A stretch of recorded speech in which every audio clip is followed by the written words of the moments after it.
Welcome back to On the Wild, episode number 60. I'm Anuj Basker. With me, as always, Riley Keenan. And wow, were we wrong last week. And really, the whole NFL world was wrong last week about Deshaun Watson. We were literally on here talking about him going to Atlanta. You even said at one point that I have a Baker jersey in the back. I don't want to replace it unless it's with Deshaun Watson. And I immediately intervened and said, I think I'm the one who's going to be getting a Watson jersey pretty soon. So just some great irony there. Of course, it was our two teams that it came down to. Atlanta pretty much had him in the bag based on all reports. Like he was FaceTiming Leonard Fournette and Jarvis Landry on Thursday night. And Friday, the Browns came in and offered him that crazy contract, $230 million over 5 years, fully guaranteed. First of its kind in NFL history, a contract like that. And 3 first-round picks, a third, and that was it? Or was there a fifth as well? As well, yeah. Yeah, so the Browns are all in, as they should be. They have a roster to contend right now. We'll see if Watson gets suspended, obviously. That's still kind of up in the air. He still has the 22 civil cases, so we'll see what happens with that. But as a Browns fan, I know we've been talking about it pretty much all week. It's pretty split on the opinion on Watson, like getting Watson amongst the fan base. Some love it from a football perspective, as they should. Watson's a great quarterback. The last time we saw him, he was a top 3 quarterback. And there's another half that have a problem with it just because of the legal stuff. So as a Browns fan, how do you feel about getting Watson, especially for that price and contract? Yeah, initially when the trade happened, I was almost just in complete shock. Like you said it best. Like it was, I think 30 minutes after we wrapped, the trade went down. So it was a complete shock to the system. And initially, like I think it was just excitement and the fact that, okay, Deshaun Watson's coming. We know that Baker's now going to get traded. It still hasn't happened as of yet. We're filming on a Friday, but it immediately just let us know that, okay, they're all in, they're ready to go. The trade for Amari Cooper wasn't just for nothing. You know, they're ready to make it happen. The contract is massive. 80 million more guaranteed than the next guy. I think it was Aaron Rodgers or Josh Allen, but I think the split opinion, I get it, especially from the protesting standpoint of, what had gone on. I think, as of yesterday, that he was proved, not guilty beyond a reasonable doubt. And now they're moving on to the civil cases. So I think that gives a little bit of pressure off of Browns fans to be like, okay, there's not as much of an issue there, but I think there, at the end of the day, there still is. With the money standpoint, I get to not want to pay him that much, but at the end of the day, that's what they had to do in order to get him. You don't give him $250 million. Deshaun Watson's not your quarterback, and he's in Atlanta right now, probably. So it's a tough position to be in, but it's whether it's, do you want Deshaun Watson or do you want Baker Mayfield as your quarterback? And they chose, it's time for Deshaun Watson to come in. I think, as you brought up suspensions with, precedent on the line, Ezekiel Elliott and Ben Roethlisberger, I think got 6 games for theirs. I'm assuming Deshaun will probably get something near that, maybe even 8. But as a Browns fan, I'm excited for this.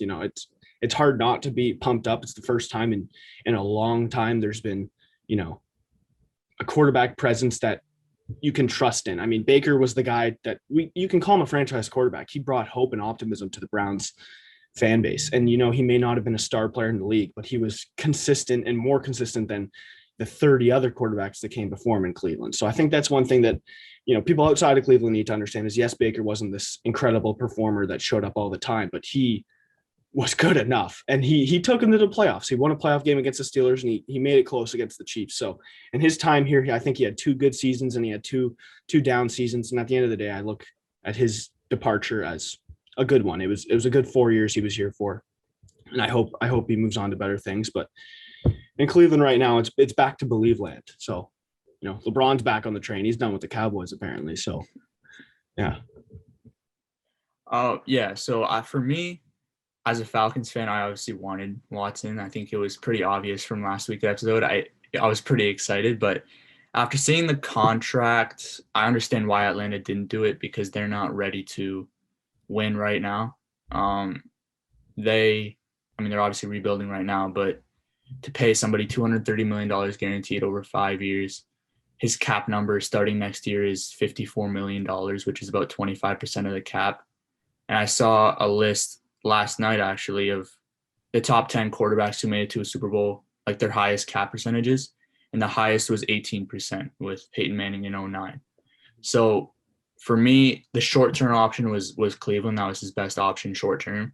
But I think that only gives him like a 2-year window before, they're going to be very top-heavy. Because they're paying him, Myles Garrett, Wyatt Teller's getting paid, and Denzel Ward's coming up next year. And depending on if Njoku plays well on the tag this year, you may want to keep him as well. And there's going to be some guys that they're going to have to let go, some really good players, just in order to stay above the cap. And you can restructure contracts, but that's kind of just kicking the can down the road. The Falcons have kind of been having that problem over the last couple of years with Matt Ryan's contract. Obviously, they traded him now, but they're eating a $40 million dead cap hit this year. So I think this gives the Browns like a good 2-year window to win. And after that, we'll see what happens. The cap also goes up every year, so we can't really predict how much, but it will go up every year. So I guess they have that as well. But in the short term, I think this is Watson's best option. And like you said, the Browns had to give him that contract just for him to come. So you can't really fault him for that. But with the 3 first-round picks, the way that you get away from cap hell is drafting really well. But when you don't have the draft picks to do that, that makes it tough as well. So there's positive and negatives, but Deshaun Watson's your quarterback. I would say he's worth it just because he's a top 5 quarterback. So it's great, but I think it puts a lot more pressure on him and the Browns going forward. So, but moving on to the Falcons, because they're kind of the odd team out here because they didn't get Deshaun Watson, which kind of ruptured their relationship with Matt Ryan from an outside looking in. Apparently it's not. Apparently they were very respectful throughout the whole process. And then they traded him to Indianapolis, which I think is a great move for Indianapolis. But now they have Marcus Mariota, which I like Marcus Mariota. People have said I look like him in the past, which is you have your cool moments. You have your moments. There's a couple pictures out there where if you look at first glance, Anush is the quarterback of the Falcons. Like that's basically. No, I just want to see what I thought. It's my year. Yeah, he's my twin.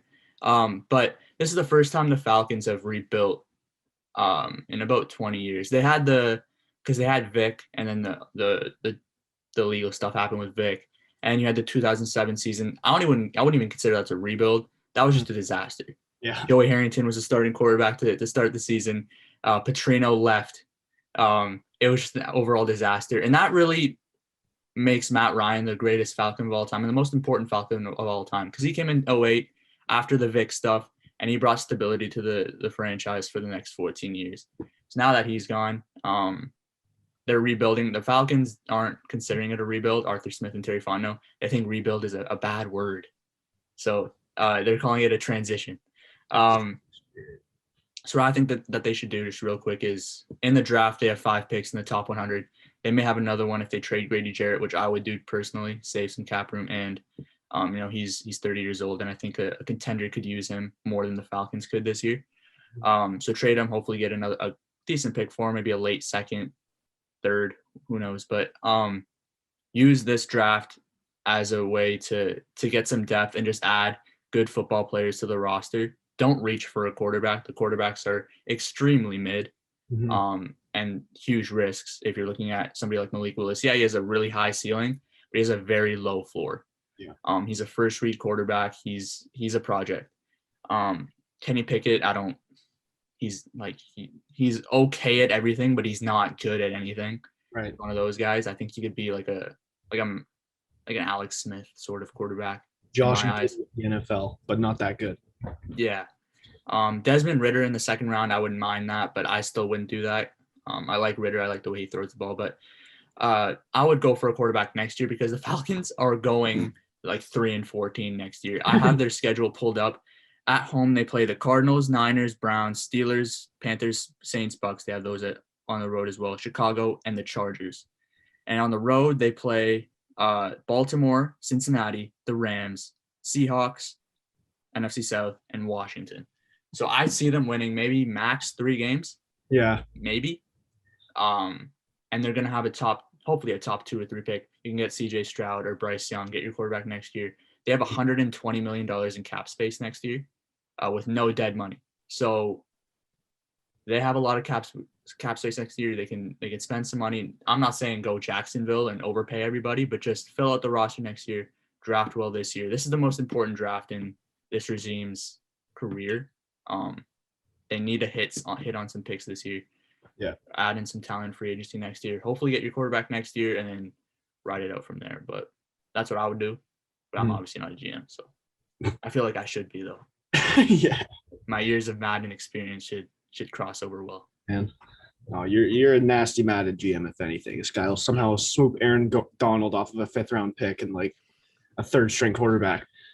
But I'm curious. Obviously, the Falcons go to Mariota, the Colts go to Matt Ryan. Where does this leave Baker Mayfield? And also, a team like Carolina, who kind of seems like they're out on Mayfield, might go look to draft, is Colin Kaepernick. His name's been coming up a bit.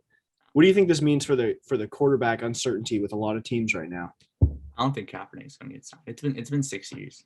If this was like 2018, then maybe. Yeah. But it's been 6 years. He's in his 30s. I actually don't know how old he is. I'm sure he started in 2012, 2011.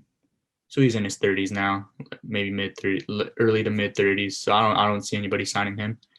And I don't think it's actually because of the protest stuff anymore. I think it's now about he's just 30 years old, over 30, and he hasn't played in 6 years. But then again, Tebow got a shot, so who knows? But for Baker, I think he's going to get cut. I don't think anybody's going to trade for him because at this point, the Browns have no leverage to trade him because he doesn't want to be there. They don't want him anymore because they have his replacement. And no team is incentivized to trade for him because they can't keep him and Watson on the roster. Yeah. So they're gonna eat an $18 million dead cap hit if they cut him. If they trade him, they clear cap space, which I guess is the reason the Browns would want to trade him. But nobody's gonna look at the Browns cap space and be like, oh, let's help him out. Let's clear $18 million for him. They're just gonna wait for him to get cut. I read that Pittsburgh would be in on him if he got cut. So maybe that'd be a cool spot for him, I guess. But they have Trubisky, so yeah, it's a weird market for Baker right now because, like you said, the Browns have no leverage, so there's no reason for anybody to want to trade for them because it doesn't seem like anybody else is really making a conservative effort, and that you can just sign him once he's cut for a much cheaper price. But with all this being said, Baker is incredibly, I think, undervalued right now because, yes, he's not an above average quarterback, but he's a top 32 quarterback in the world. He's a top 32 quarterback, in the league. And you look at a lot of the teams who they got going right now. If the Seahawks are rolling with Drew Lock, I'm not sure how many games they win this year. I think you put Baker in that system. I think he thrives because, obviously coming from a smaller quarterback and a quicker quarterback in Russell Wilson, obviously, we're not going to compare Baker to Wilson, but at least from a size stance, there's similarities there. And I think on the Steelers, I think it could work too, because I do have faith in Mitch Trubisky. I think he is a guy that should be a starter in the league, but I think he's not that bad. Yeah, he went to the playoffs twice with Matt Nagy as his head coach. He's not terrible. He's not terrible. He's been in a tough situation a lot of his career, and he's made the best out of it. And going to Buffalo last year to be under Josh Allen, I think was an incredibly smart move. It's very similar to when Jameis Winston went under Drew Brees. I think it was a smart business move, and it allowed him to learn a lot more about the game. And I think he'll come into this year in a good place. But with Baker right now, I think a lot of teams. If I'm a GM in the league, I'm not making a trade for him. I'm waiting for him to get cut, but I'm chomping at the bit once he is available because, if I got Drew Lock as a quarterback, I think that's the guy I'm going to keep throwing under the bus, but I think you got to go out and get someone else. The only team I could see trading for him is, that wouldn't even make sense for them, but Tampa, just to be a backup for Brady for a year. True. But Baker also has an expiring contract. This is his 5th year option. So there's no long-term contract with him, so maybe just be getting him for a year. A team like the Giants too, I think they kind of they shot themselves in the foot a little bit by going out and getting Tyrod Taylor as quickly as they did because with the way the quarterback market was, it would seem like they were way too early before all the quarterback news kind of went down before everyone was moved. They wanted Tyrod Taylor as their guy. If I'm the Giants right now, Baker Mayfield. Daniel Jones is still the quarterback. That's true, but if I'm looking at it personally, would I rather have Baker Mayfield or Daniel Jones? I think I'd rather have Baker. Yeah, I think Baker's got a higher ceiling. He may his floor may we can already see where his floor is and where he'll be if he's having a bad season. But I think Baker has the opportunity to, he's still got a really strong arm in this league. He's coming off a lot of injuries, but he's coming in healthy to this season. I think he can bring, obviously he could bring a swagger to New York, and I think he'd be good in a big market like that. But a guy like Daniel Jones is not the one he's not going to progress your team in advance. I think you take a shot at someone like Baker because he was a number 1 overall pick. He's had big games, against the Ravens, they go down in that week 13 or 14 game, whatever it was, but he played incredible and he played great in the playoffs, and he's had a lot of performances that showed you, wow, this guy can be the number 1 guy in your offense. But he's also had years like last season where he struggled, it seemed like, every single game. But to me, I think there's a lot of places that he can fall, and I think someone needs to take a chance on him because no, I don't think his career is anywhere near over yet. I think the perfect spot for him, and this isn't going to happen, but it's Detroit. Him and Dan Campbell are like a match made in heaven. Chips on their shoulder, biting kneecaps. They're perfect for each other. They're the perfect match, but it's not going to happen. Goff is still under contract there. I think his contract's guaranteed this year. Like, if they cut him, they have a huge dead cap hit, so they can't get rid of him. So this won't happen. But I think Detroit would be perfect for him. Yeah, I feel like the city of Detroit would kind of embrace Baker. Oh yeah, I think it would be a good spot.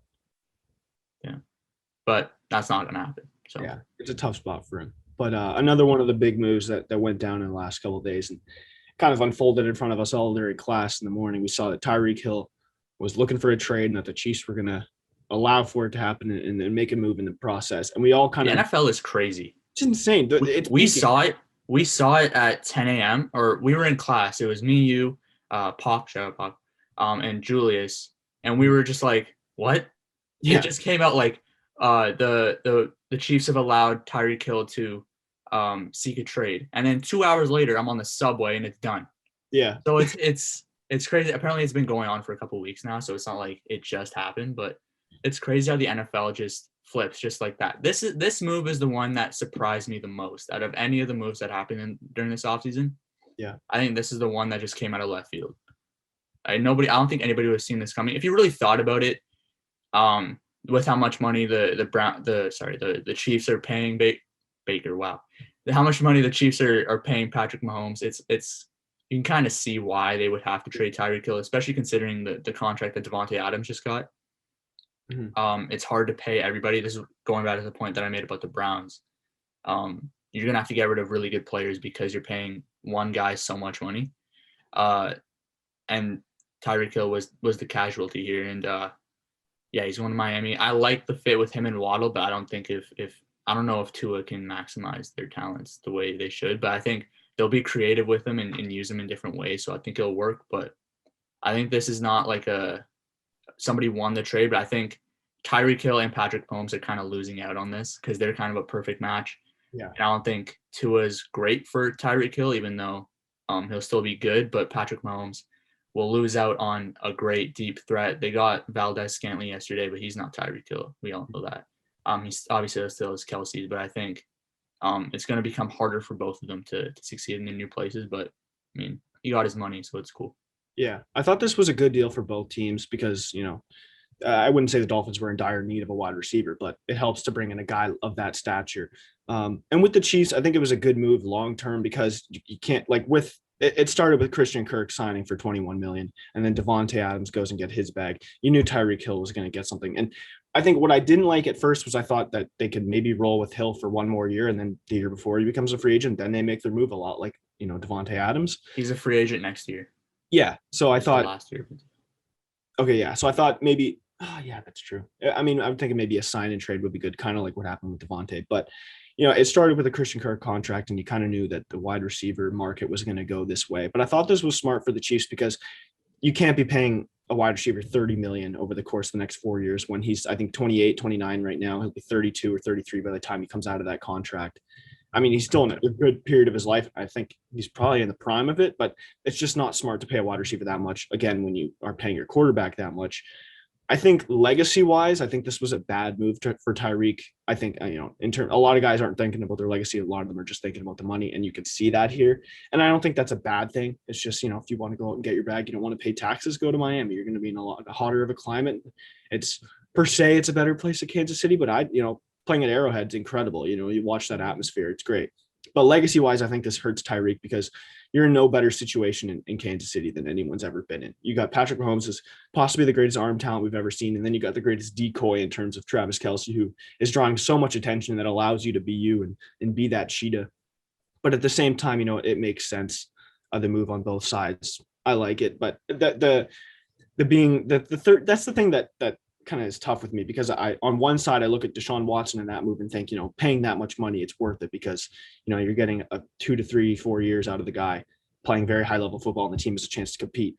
But with a wide receiver, on the other hand, like, I think it's one of those positions that is it's valued high, but there's so much depth at wide receiver, more so than any other position in the NFL, I think, so that it's easier to replace a guy. Now, with those picks from return, are you going to find a Tyreek with that first, second, third, the plethora of picks you got? No, because that's a once in a lifetime kind of player. But you can draft intelligently for the next couple of years and try to fill in those gaps. I think the move that the Chiefs are making now is the move that a dynasty would make.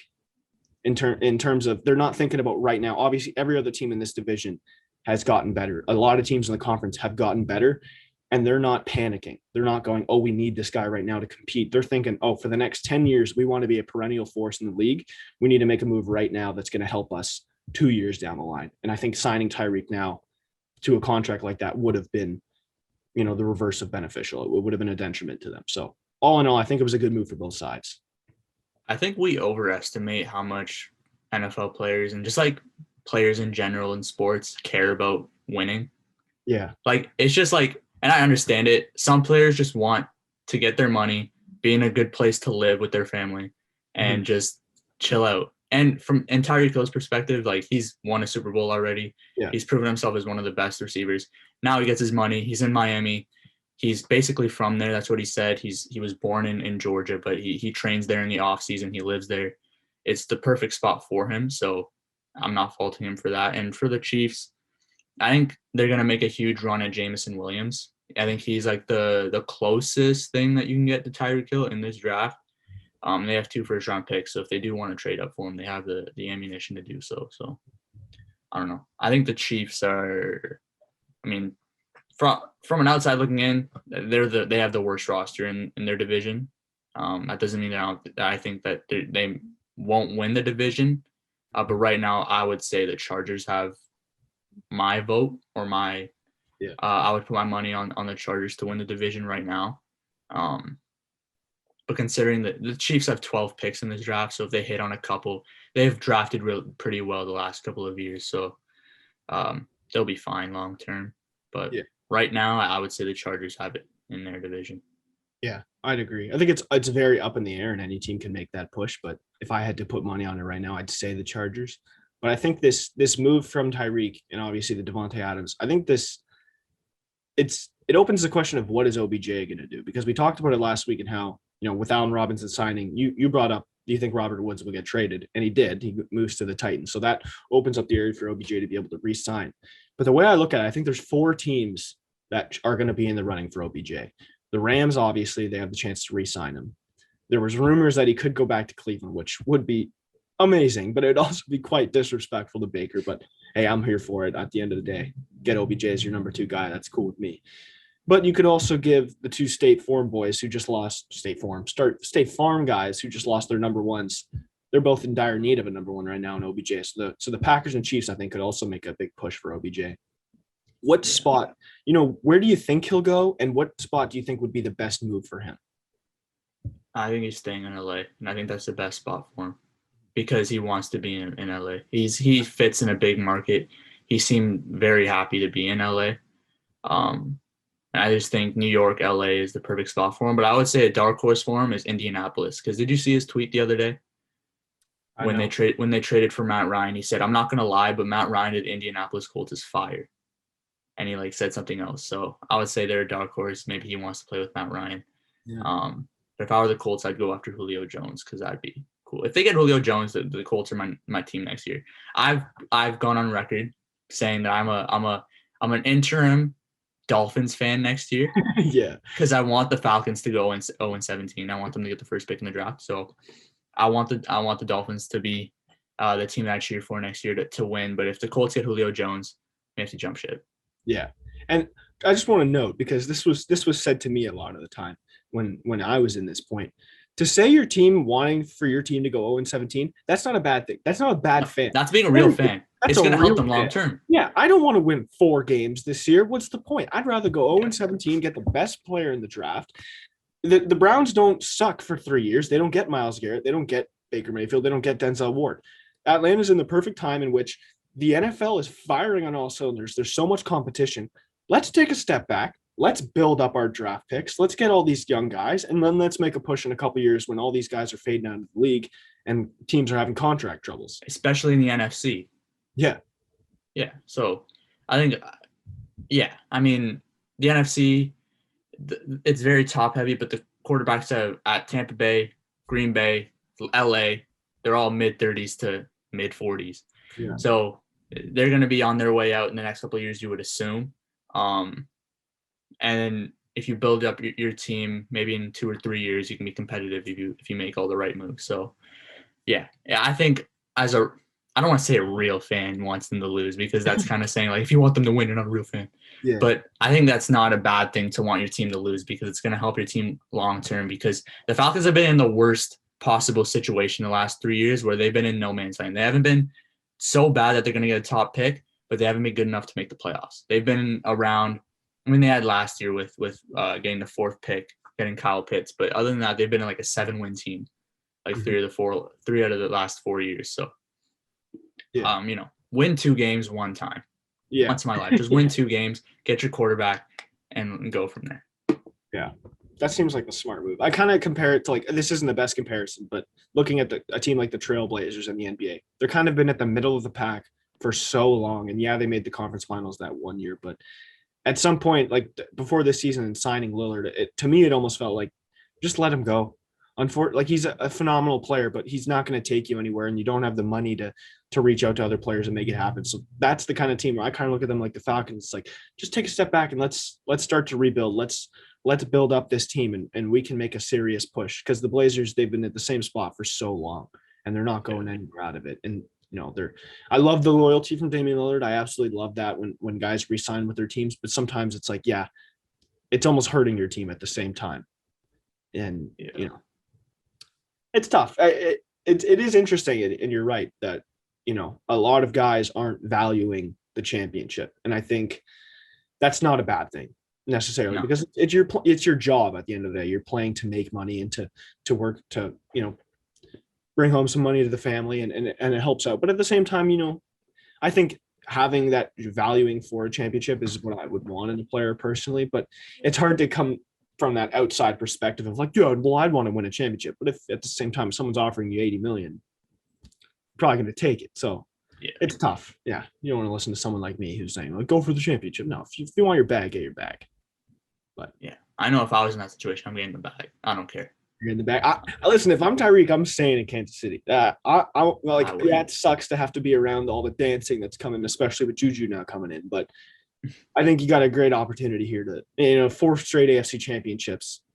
They have the opportunity to do that once again. You go to Miami and you don't have that certainty there with Tua. And I think Tua can be a really good player. He showed it in college that you give him some good wide receivers and he can throw bombs. And I think we'll see that from him this year. I think Waddle's going to have a big year as well. But I mean, you go from Mahomes to anybody.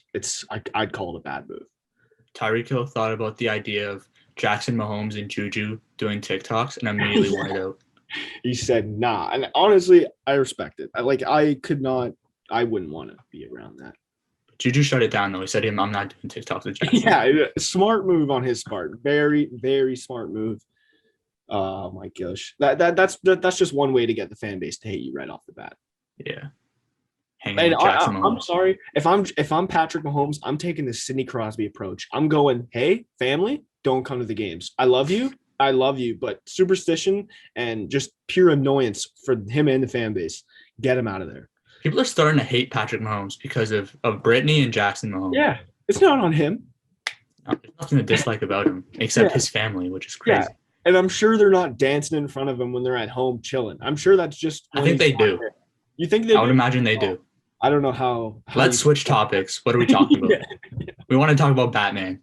we did want to talk about Batman because oh my goodness, was that a film? Yeah.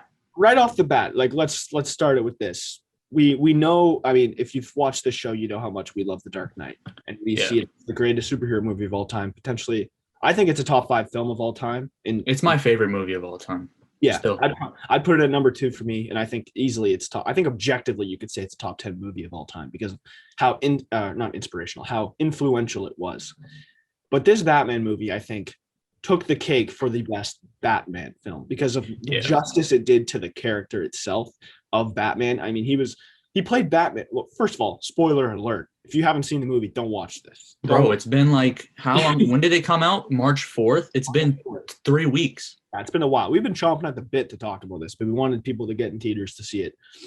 He's Batman about 80% of this movie, and we see about 20% Bruce Wayne. And I think initially a lot of people saw that as a fault. I see that as an absolute win because in other movies, especially in the Nolan trilogy, we saw a lot of Bruce Wayne. It's because he's in year 2, and he's not like the Playboy thing yet. So I don't even know if he will be that at all, but I think he will at some point. But he's strictly Batman. Like Batman is him, and Bruce Wayne is the disguise in this, which I like. Absolutely. Whereas before it was Bruce Wayne was this billionaire who had a lot of money. He was throwing parties, especially in the Nolan films. But in this one, it's he lays low, but Batman is kind of who he is. Yeah, which I really like. I do think though. I think with the Nolan trilogy, I think using that philanthropist billionaire was a key tool in him making people not think Bruce Wayne is Batman. It was thinking this guy's just throwing money around. He doesn't care. But with this one, I think what was done so well in this movie, he kind of like in the Nolan stuff, he carried himself like he was an idiot. Like he played dumb. Like that one scene in the Dark Knight where he was trying to save Mr. Reese. When the Joker wanted to get him killed, and he was like, "You think I should go to the hospital?" Yeah. When he literally said he was going to blow up a hospital. Mm-hmm. Like he just kind of played dumb, which I thought was great. But yeah, it was very smart the way he didn't want to seem like he was helping anybody because they said, "Thanks, Mr. Wayne." He's like, "I was just trying to make it through that yellow light." Like I didn't. Through the light, Yeah, like that's great. I think what's so great about this new Batman is that it opens a lot of opportunity for him to grow and expand through all 3 characters that is Bruce Wayne. And I think we saw it at one point with, it kind of alluded to it with him going into the Iceberg Lounge, Penguin's Lounge. Of the first time he goes in, he's as Batman. The second time he goes in, it's as Bruce Wayne. And the third time, it's almost him as his ninja form, which, no one's really seen yet. It was cool to see that the parallel of the 3 ways he comes in. But the way he's we saw a little bit of his gadgets, but we saw the way they didn't work out, like him flying and him getting to that, running away from the police. We saw him kind of almost go like, oh my gosh, like I'm way higher than I've ever been. Like, he wasn't ready for that jump, and to see him fail, I think any true Batman fan was watching that and they were fired up because it was a moment of like, this isn't a perfect guy. He hasn't figured it all out yet. And he's slowly figuring it out, trial and error. And I think one of the best things to me about this whole thing was not showing the death of the Waynes, having it be, anyone who's seen Batman knows the story that his parents die. And I think the way they subtly filmed it of him looking at the mayor's son who had just seen his dad die, and just the look of it, you knew every emotion that either of them were feeling in that moment. And you could kind of see back to what happened to Bruce. And I think it was played along in the whole film. They never really mentioned it that much about his parents' death, but you can see it in his face in every single scene that it's on his mind.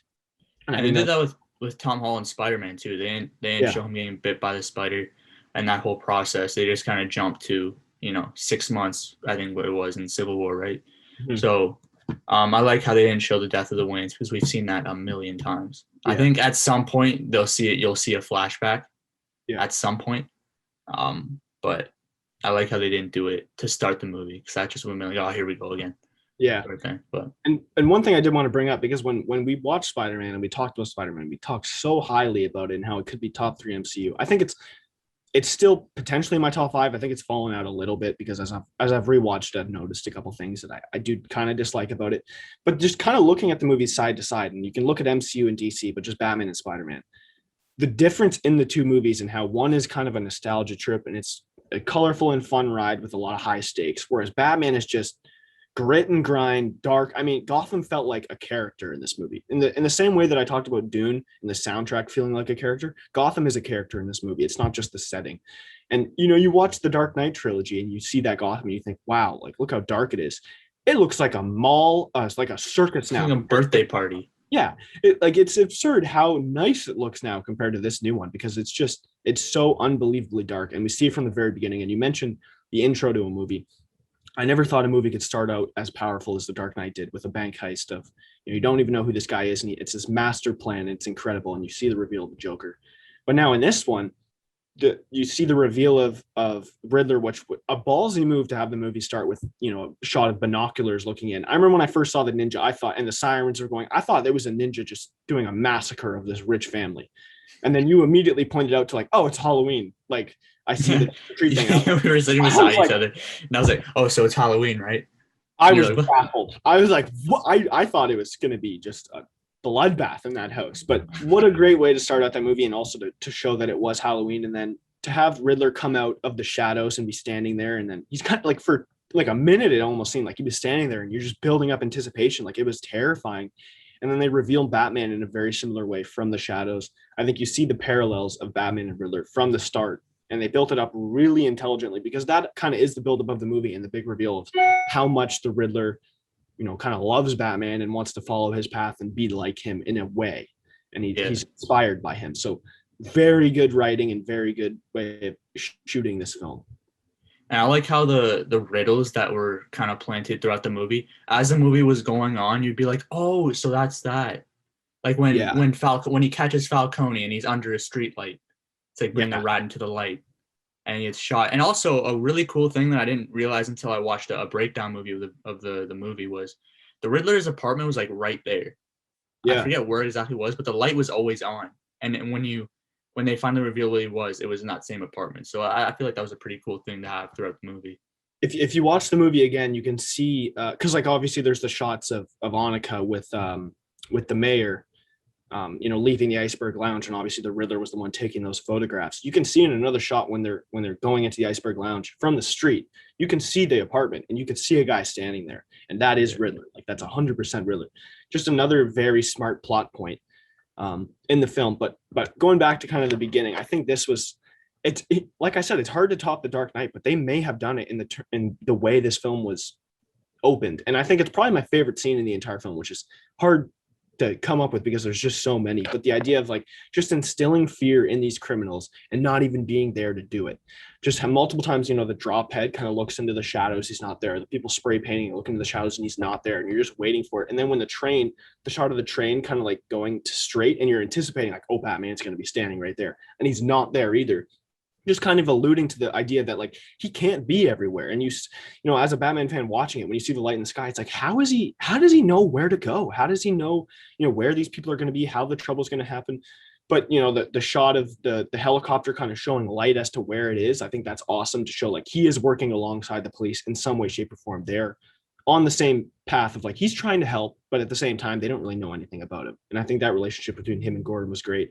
But the final reveal of him and just absolutely beating the crap out of the guy, and then fighting the whole gang, he came out on top, but there was trouble there. It wasn't just him beating the crap out of these guys. It was tough. And I think that the guy with the half face, I think he could potentially be a Robin. I think there's a lot of talk about who could be Jason Todd. Yeah, Jason Todd. There's it could be the guy with the half face that runs away, because I think if he wasn't ever going to come back, I think Batman would have said something to him in that moment, but instead they didn't say anything to each other and he runs away. So I think there's still a story left to be told there. It could also be the mayor's son, because the parallels between the two of them, a rich kid growing up, losing a parent, having to be on their own now, and then, the world feeling for him. But at the same time, there's other orphans out there that are dealing with much worse, and we see that come up later. Just, there's so much about this movie. I mean, we could talk about it all day, but, what is one kind of takeaway that you love about the film, I guess?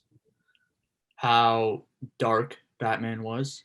And I liked how his relationships with different characters in the movie, whether it's with Gordon, he's kind of working with Gordon, but also with Selena Kyle, which they were kind of working with each other to get something out of the other. But as the movie kept going, they kind of built this kind of relationship with each other that was more than just like a work relationship. Yeah. And then also him just when she was going to Bloodhaven, he didn't go with her, and you just see her in the rear view. And I love how the movie ended, him just on his bike. And I also like all the villains in the movie. I think Riddler, I guess it was one of those things where like, of course that happens sort of Yeah. things. Like everything worked perfectly, which it happens in a lot of movies. So you kind of just take it for what it is. But I like this plan and how me personally, and going into the movie, I wanted the Court of Owls. And I knew that going into the movie that wasn't going to happen. But for what they did with the Waynes, especially, his mom being in and out of Arkham, his dad making a deal with Falcone, which got the journalist killed, which ultimately led to the death of the Waynes. Mm-hmm. Now I like how they didn't clear that story up because Falcone had his side and Alfred had his side, but there was no confirmation on what actually happened. Yeah. I think could be explored in later films. But everything about this movie, I think it was very comic based. It felt like a comic movie. After the movie ended, we saw it with a couple other people, and I said that this movie felt like an Arkham video game. I don't know if you've ever played them, but the Arkham Asylum City, Night, and Origins. This felt like a video game and a comic book just like came together and became a movie, which I really enjoyed as somebody who loves the Arkham games. So Yeah. I think one of the things too is one of the things that the Arkham games did so well is provide the stakes and show how much they matter. And I think that's what this film did really well. As the first time I watched it, I remember that scene where, he's in Gotham Square Garden and he's on the wiring and he cuts himself off and he falls in. It kind of felt anticlimactic when I first watched it because it felt like, oh, like he seemed like he just kind of saved everyone, but he's fine at the end of the day. And it was kind of like, what was the point of that? Are the stakes really that high? They were that high. First of all, the entire city's been flooded. Like Riddler, there's no doubt Riddler wins. Like, and it goes to show, I think the Penguin had a great line in the movie, world's greatest detectives, like all that. Like, they aren't the world's greatest detectives in this movie. They screw up a lot. And there's many moments where it's like, oh, wow, that was genius that he figured it out. But there's also many moments where it's like, dude, it's right there in front of you. Like, how are you not figuring this out? And to have him, like, the moment he figures out what's going on is the moment everything gets to the worst possible situation it could be, I think was so good. But yeah, like every actor and actress in this movie brought it. I think everyone was casted perfectly. Like Robert Pattinson, I think is my Batman. He's right up there with Christian Bale for me because he just does the way he speaks every moment. You can see the pain in his face. Zoe Kravitz killed it as Catwoman. She's like, that may have been the perfect casting in that movie. There's no better casting there. I think she was born to play that role. Colin Farrell as Penguin was hilarious the entire movie. Like every scene he was in, like he wasn't in, I think he was in 4 or 5 scenes, but it was done so well, especially, the car chase. Oh my goodness. I almost wish they didn't show the car coming out of the fire in the trailer because what a moment that was. I think that scene alone is probably some of the best sound design we've ever heard in a movie ever. Like him driving through the pylons, like all that. It was incredible to listen to. It made you feel like you were there. And the way it was shot too, like it made you almost feel like you were in the car with these guys. Like you were on the road with them, feeling every effect that they felt. Whereas a lot of other car chases, it's kind of glorified and it makes it look cool. This one is just like, no, he's driving through barriers. Like, and the Batmobile, how sick of an entrance was that? Just to intimidate, kind of like going back to the Dark Knight of like the intimidation thing, and just intimidating Penguin to make him run away. Just every aspect of that part of the film, like the gadgets. I'm so excited to see what else he has in store. Yeah. And I like how they tease different villains. Obviously, you had the Joker at the end, Mm-hmm. but a lot of people think that the green stuff that he injected was maybe a foreshadowing of Bane. But it also could have just been adrenaline. But the Joker scene at the end, obviously we had that, but there was also a deleted scene that we saw yesterday that was officially released by Warner, by Warner Brothers. It was a scene of them in Arkham, and Batman gives him a file of the Riddler, just to get his perspective on it. And I thought it was a really cool scene. The Joker is terrifying. Oh my God. He literally looks like he got dropped in that vat of acid. He looks, his fingers, his teeth, his mouth, every single part of him looks terrifying. Yeah. And as tough as it is to look at him, that's what you want out of your Joker. And I could not have been any happier. Like when we watched that movie, I remember for a long time we have been talking about this movie. And that was the one thing I kept going back to is I'm thinking Barry Keoghan is going to be the Joker. And I think he's going to have the stance of like a Silence of the Lambs kind of thing where he's going to help Batman, but at the same time, he's going to mess with them and he's going to help some of the criminals. And that's what it seems like it is. Obviously, it's a deleted scene, so it technically isn't a part of the movie, but I think it is. And I will say this, what a scene it was. Barry Keoghan absolutely killed it. Seeing Barry and Robert in the same scene together, is so incredible to me because in the last year and a half, those are probably my two favorite actors before even seeing this movie. But I think it was smart that they didn't put it in because it kind of revealed the ultimate Riddler's plan of how he was trying to parallel Batman and how it was all about him. So it was smart that it wasn't there. But also just to have that scene, it did feel a lot like this wasn't their first interaction, the two of them. The way Joker kind of says like, "Oh, you're just so much fun." Like it's like he's been messing with them before. Well, he said it was their year anniversary. Yeah. So they've obviously met before. Mm-hmm. I think also like I go back to the Riddler's apartment. There's a shot in there of Bruce Wayne. And I think we'll talk a bit about that, whether or not he knows it's Bruce or not. But there's a shot of him, kind of from the side and in the back, like it's all like photographers taking or paparazzi. And there's a big smiling face in the background. Yeah. And I remember right after we saw it, I was like, that is the same exact smile as Barry. Like I've seen a picture where he has that smile. And what I think about the situation is I think Barry or the Joker was a photographer and, something went down, whatever. I think he was okay before this. And then something went down between him and Batman, and he became who he is. And now he's kind of obsessed with him. As kind of you see him in prison or in the hospital with Riddler in the movie, kind of being like, hey, you did so well. Like you can kind of tell like how Joker has been watching what Batman's been doing on the news and is just falling in love with him and wanting to somehow be a part of the journey. And I think that's going to be a really exciting path to go down. I don't necessarily think him and Joker are going to be the villain in the second one. If I had to guess, I would say they'd be the third one because Gotham still needs a DA now that Coulson's dead. So Harvey Dent's going to come into the fold. Mr. Freeze. Mr. Freeze is the perfect one. Right as soon as that movie ended, I said, listen, the Long Halloween was what this was inspired by. And it's a 7-day journey of the week of Halloween. This movie took place over 6 days. So there's still a seventh day. And I think the opportunity of Mr. Freeze to come in with all the water flooded, freeze all the water. The Catwoman talked about there being a power grab and you're expecting Penguin to be the guy to rise to power. Mr. Freeze has got to be that guy. And I think it's cool that you can have Mr. Freeze and a Penguin that both, cold, whatever. I don't know. But you know what I mean? Like freezing the city. And I think the most perfect casting possible for Mr. Freeze. And I hope this happens. And I honestly think it will because Matt Reeves is just so good at casting films. And he knows exactly what he wants from it. Bryan Cranston as Mr. Freeze. He's already played a bald, crazy scientist before in Breaking Bad, debatably the greatest show of all time. It's time for him to be in Gotham because I think he already played Joker in some of the animated series. We know he loves Batman. Him as Mr. Freeze is perfect. That'd be cool. It's just he just needs to find a way to ground Mr. Freeze because he's a very ungrounded comic character. We saw what happened Batman and Robin was just a disaster all around, but that was just awful. It was so bad that it was good. But they'll take from the Heart of Ice episode from the Batman animated series about like his wife and trying to find a cure, but that'll be the overarching story, I think, because that is such a great storyline. But they just need to find a way to ground Mr. Freeze, and I don't really know how you do that because if he's in a room temperature, he dies. Yeah. So like it's kind of hard to ground him, but we'll see what they do. Yeah. I trust him.